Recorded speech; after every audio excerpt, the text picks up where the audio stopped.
Ciao a tutti, in questo video vedremo la nuova funzione di generazione di video a partire da immagini all'interno di Filmora.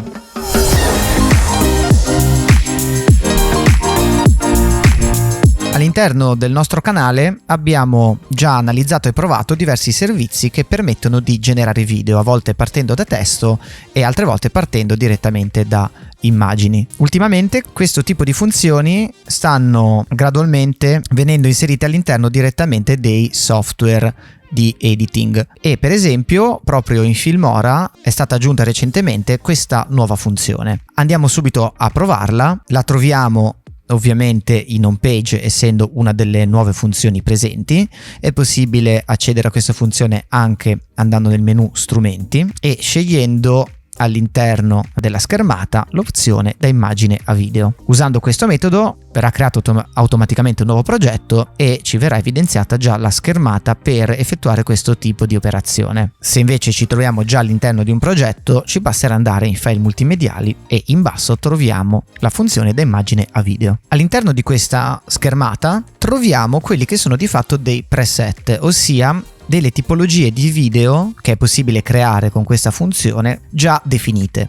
Vedete che ce ne sono di diverso tipo. Abbiamo ad esempio la possibilità di dare la foto di due foto diverse di due persone e simulare l'abbraccio, il bacio oppure il litigio. Poi abbiamo ad esempio delle transizioni particolari come appunto la svanizione col fumo, la trasformazione in sabbia, ma anche altre cose particolari come la trasformazione del volto, l'animazione di un quadro o addirittura la trasformazione di un'immagine fissa di un paesaggio simulando un timelapse o il passaggio del tempo. Iniziamo provando alcune di queste funzioni, ma sapendo già che esiste anche una versione personalizzata che ci permette di definire quello che vogliamo effettivamente all'interno del video generato. Partiamo ad esempio dal preset fuga dal quadro. Cliccando su crea ci viene chiesto di caricare l'immagine che vogliamo trasformare in video, quindi nel mio caso proverò a selezionare una di queste immagini. Vedete in alto che ci sono delle opzioni in quanto possiamo selezionare se singola immagine o doppia immagine. Questo viene comodo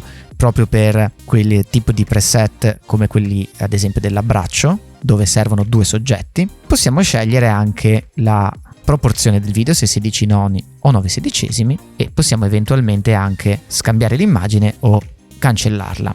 Premendo su invia torniamo al menu. Ricordiamoci sempre che essendo queste delle funzioni che utilizzano l'intelligenza artificiale sono basati su un sistema di crediti e quindi bisogna sempre andare a controllare quanti crediti abbiamo a disposizione e quanti crediti consuma questa funzione in particolare per andare a generarli. Cliccando su genera parte l'elaborazione, quindi prima il caricamento dell'immagine e poi dovremo attendere il risultato. Una volta finita l'elaborazione veniamo portati nella sezione riguardante la libreria di quanto è stato fino adesso generato con l'AI, non direttamente in questo progetto ma in generale tutte le volte che lo abbiamo utilizzato. Quindi abbiamo una libreria dove possiamo vedere effettivamente tutto quello che abbiamo creato con questa funzione. Per vedere quello che abbiamo appena fatto ci basterà vedere l'ultimo video generato e vediamo che effettivamente è venuto molto bene. Quindi partiamo dal quadro originale e il quadro si anima, la persona incomincia a muoversi, si guarda intorno e scappa verso l'orizzonte. Naturalmente poi possiamo provarlo anche con altre immagini, potremo metterlo alla prova per vedere se gli diamo ad esempio questa immagine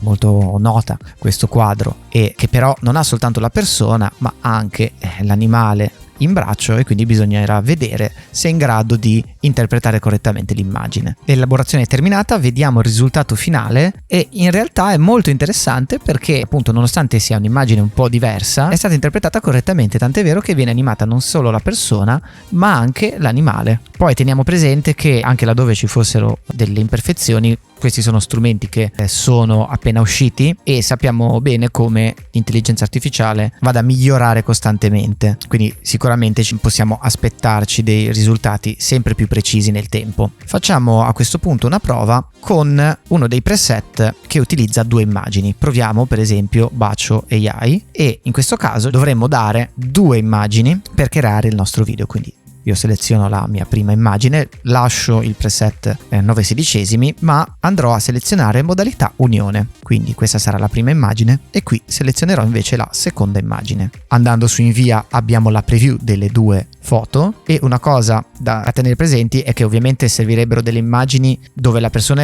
è il più possibile frontale, non sempre è possibile avere esattamente l'immagine perfetta, e quindi possiamo anche provare con delle persone che guardano leggermente lateralmente, e soprattutto bisogna scalare adeguatamente le due immagini in modo che abbiano all'incirca le stesse proporzioni, i due volti soprattutto in particolare. Vedete che ho ristretto leggermente in modo che i due volti siano più o meno della stessa grandezza fra di loro, e proviamo a generare questo nuovo video. Il tempo di elaborazione può variare in base al tipo di immagine che gli stiamo dando, tendenzialmente si parla di qualche minuto. Tenete presente che comunque l'elaborazione avviene in background e quindi voi nel frattempo potete tranquillamente lavorare su il vostro progetto e poi andare a vedere il risultato finale una volta calcolato. Ok, vediamo anche il risultato di questa nuova elaborazione e incredibilmente funziona piuttosto bene. Anzi, a dire la verità funziona particolarmente bene, considerando che comunque non gli abbiamo neanche dato delle immagini dove appunto le persone sono frontali, quindi le informazioni sono più adeguate per poi generare qualcosa di realistico, e effettivamente le due immagini vengono unite in un video molto molto realistico. A questo punto facciamo ancora un paio di prove, quindi proviamo ad esempio a utilizzare uno di questi preset che simulano il passaggio del tempo e quindi funzionano particolarmente bene sui paesaggi. Proviamo l'ultimo, qui si tratta di dargli in pasto semplicemente la nostra immagine di riferimento. In questo caso provo il 16 noni, visto che è il mio formato di partenza, clicchiamo semplicemente genera e attendiamo il risultato. Tanto una cosa che possiamo vedere subito è che per esempio questa elaborazione è durata molto meno delle precedenti, direi una manciata di secondi, e quindi come vedete in base alla richiesta che gli stiamo facendo i tempi di calcolo possono variare anche di molto. Il risultato finale è molto interessante perché abbiamo appunto un'immagine che parte come un'immagine di paesaggio della città, in questo caso viene effettivamente animata per simulare il passaggio del tempo. Quello che adesso possiamo fare è provare la modalità personalizzata. Vedete che comunque anche selezionando un preset abbiamo sempre la possibilità di cliccare su personalizza, oppure se partiamo da zero possiamo cliccare su questo pulsante e dargli la nostra immagine ma anche un testo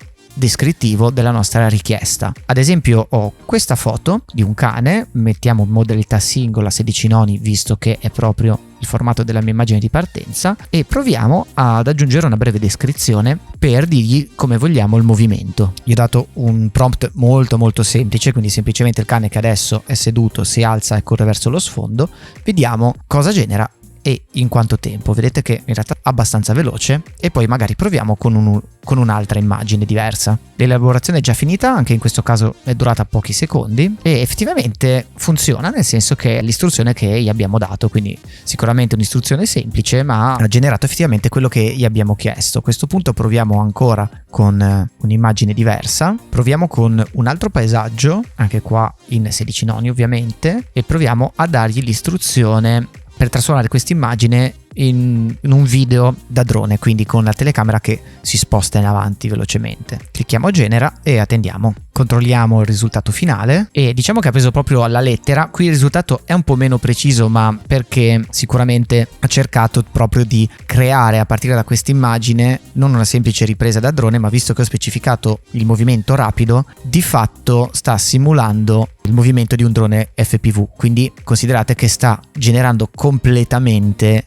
tutta la parte di città che non è inquadrata, quindi sicuramente è un po' meno precisa in questo senso, però il risultato è sicuramente notevole e sono sicuro che migliorerà sempre di più nei prossimi mesi. Tra l'altro teniamo presente che noi possiamo dargli in pasto qualsiasi tipo di immagine, quindi possono essere anche altre immagini generate con l'intelligenza artificiale, quindi possiamo di fatto generare anche video da zero partendo anche da delle immagini che possiamo creare descrivendo ogni singolo aspetto. Per concludere faccio ancora questa prova con un'immagine di questo tipo. Quindi ho chiesto nello specifico di far muovere le mani la persona, visto che è un'immagine di una ragazza che utilizza un visore di realtà virtuale, e quindi immaginiamo di dover ricavare un video da questa singola immagine.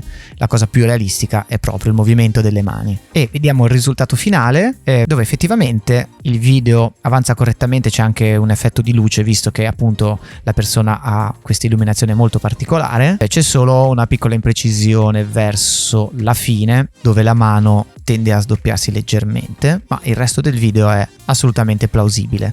Quindi diciamo che queste sono delle prime prove di questo nuovo strumento. È sicuramente molto interessante averlo già all'interno del software di montaggio, perché appunto può essere utile per convertire delle foto in video, oppure per generare qualcosa di molto particolare e molto fantasioso, semplicemente descrivendo quello che deve accadere. Sicuramente terremo d'occhio anche gli avanzamenti e quindi i nuovi aggiornamenti riguardo a questa tipologia di funzioni. Come al solito fatemi sapere se il video vi è stato utile e noi ci vediamo al prossimo tutorial.